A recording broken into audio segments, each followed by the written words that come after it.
Telangana legal services authority directions ప్రకారం ఈరోజు mega Lok Adalat జరపబడుతుంది. ముఖ్యంగా దీంట్లో కేసులు రాజీ పడితే కోర్ట్ ఫీ వాపస్ రావడం జరుగుతుంది. అదేవిధంగా దీనిపైన అప్పీల్ అనేది ఉండదు. కాబట్టి అందరూ సద్వినియోగం చేసుకోవాలి. దీంట్లో మనము లాస్ట్ టైం అంతకంటే ముందు కూడా ట్విన్ సిటీస్ కాకుండా మన డిస్టికే ఫస్ట్ వచ్చింది. దానికి ముఖ్య కారణం ఏంటంటే పోలీస్ డిపార్ట్మెంట్ ఒక పార్టిసిపేషన్ కానీ అడ్వకేట్స్ పార్టిసిపేషన్ కానీ చాలా ఎక్కువ ఉండే. వాళ్ళు పర్సనల్గా తీసుకొని మరీ చాలా కేసులు డిస్పోజ్ చేయడానికి సహకరించారు. ఈసారి కూడా అలాగే డిస్పోజ్ చేయడానికి ప్రయత్నించారు. మన ఎలక్షన్ కోడ్ అది ఉండడం వల్ల కొంచెం పోలీస్ డిపార్ట్మెంట్ వాళ్ళు కొంచెం తక్కువ అవుతాయి అని చెప్పడం జరిగింది.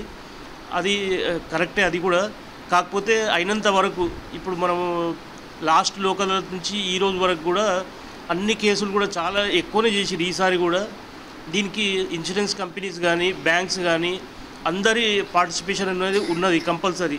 అందరిది ఉండడం వల్లనే మన డిస్టిక్ ట్విన్ సిటీస్ కాకుండా మన డిస్టికే ఫస్ట్ రావడం జరిగింది.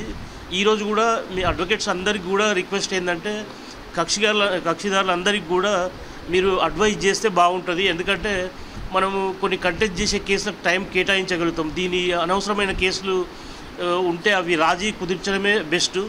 ఎందుకంటే మన ఆనరబుల్ సుప్రీంకోర్టు కూడా 1987 వరకు కూడా ఏ చట్టం అనేది లేకుండా లోక్ అదాలత్ జరపడానికి చాలా కేసులు కూడా సుప్రీంకోర్టు వరకు వెళ్ళిన తర్వాత అక్కడ కాంప్రమైజ్ చేయడం జరిగింది. అప్పుడు ఈ యాక్ట్ రావడం జరిగింది. లీగల్ సర్వీసెస్ అథారిటీ యాక్ట్ అనేది 1987లో రావడం జరిగింది.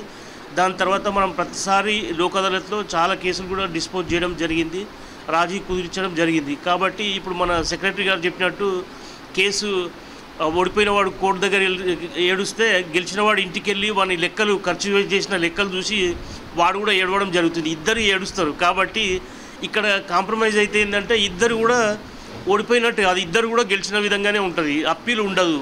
ఆ లిటిగేషన్ అనేది అక్కడే ఎండ్ అవుతుంది. కాబట్టి దీనికి మీ పార్టిసిపేషన్ ముఖ్యంగా అడ్వకేట్స్ పోలీస్ డిపార్ట్మెంట్ వారి సహకారం చాలా అవసరము. చాలా లాస్ట్ లోక్ అదాలత్లో కూడా చాలా ఎక్స్టెండ్ చేశారు వాళ్ళ సహకారం. కాబట్టి ఈరోజు కూడా అట్లనే సద్వినియోగం చేసుకోవాలని చెప్పి అందరికీ కోరుతున్నాను.